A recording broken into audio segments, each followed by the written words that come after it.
Shanghai تعاون تنظیم کا سربراہی اجلاس، معیشت، تجارت اور ثقافتی تعلقات پر بات۔ وزیر اعظم شہباز شریف نے اجلاس سے افتتاحی خطاب کرتے ہوئے کہا، پاکستان خطے میں استحکام چاہتا ہے، وقت آ گیا ہے کہ ایس سی او کے مقاصد اقدامات پر عمل درآمد یقینی بنایا جائے۔ پائیدار ترقی کے لیے علاقائی تعاون اور روابط کا فروغ ضروری ہے۔ اجلاس میں سیر حاصل گفتگو کے نتائج خطے کے عوام کے لیے دور رس ہوں گے۔ یہ ایس سی او ممالک کے درمیان سیاسی و معاشی استحکام کا تاریخی موقع ہے۔ ہم نے اجتماعی دانش کو بروئے کار لا کر آگے بڑھنا ہے۔ افغانستان میں امن کے خواہاں ہیں۔ افغان سرزمین کا دہشت گردی کے لیے استعمال روکنا ہوگا۔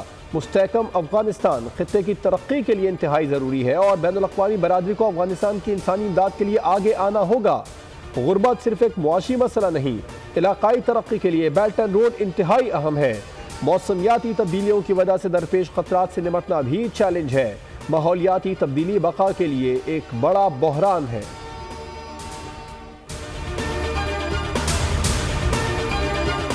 تاریخی لمحات، تاریخی ایونٹ، باہمی تعاون کا مشن۔ 27 سال کے بعد پاکستان میں بین الاقوامی اجتماع کا میزبان۔ شنگھائی تعاون تنظیم کے سربراہی اجلاس میں شرکت کے لیے عالمی رہنماؤں اور مندوبین کی کنونشن سینٹر آمد پر وزیر اعظم شہباز شریف نے معزز مہمانوں کا استقبال کیا۔ گروپ فوٹو بھی بنایا گیا۔ غیر ملکی رہنماؤں کے خطاب کے بعد دستاویزات پر دستخط کر دیے گئے۔ وزیر اعظم شہباز شریف کے اختتامی کلمات سے کانفرنس کا ایجنڈا آئٹمز مکمل ہو گیا۔ رکن ممالک کے رہنماؤں نے تنظیم کے بجٹ سے متعلق امور کی منظوری بھی دے دی۔ کانفرنس میں رکن ممالک نے انسداد دہشت گردی کی علاقائی ایگزیکٹو کمیٹی سے متعلق دستاویزات پر دستخط کر دیے۔ نئے اقتصادی ڈائیلاگ پر بھی اتفاق کر لیا گیا۔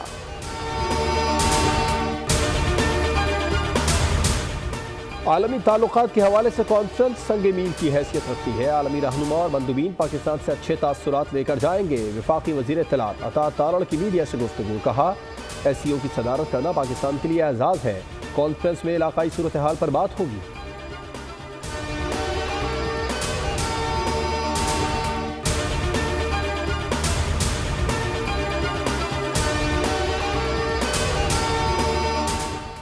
صدر مسلم لیگ نون نواز شریف آج جاتی عمرہ میں بلاول بھٹو اور مولانا فضل الرحمان کو عشائیہ دیں گے۔ مولانا فضل الرحمان لاہور پہنچ گئے۔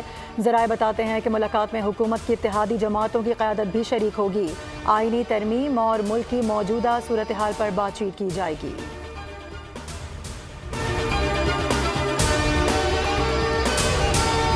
صدر آصف علی زرداری نے قومی اسمبلی اور سینٹ کے علیحدہ اجلاس طلب کر لیے۔ سینٹ اجلاس 17 اکتوبر کو سپہر 3 بجے جبکہ قومی اسمبلی کا اجلاس سپہر 4 بجے طلب کیا گیا۔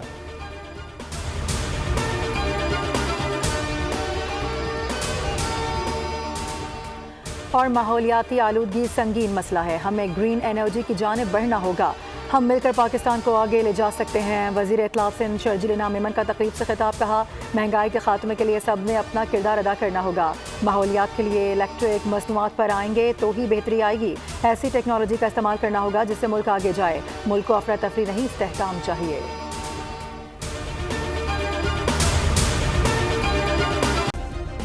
سبسکرائب کریں اور بیل دبائیں تاکہ کوئی خبر رہ نہ جائے۔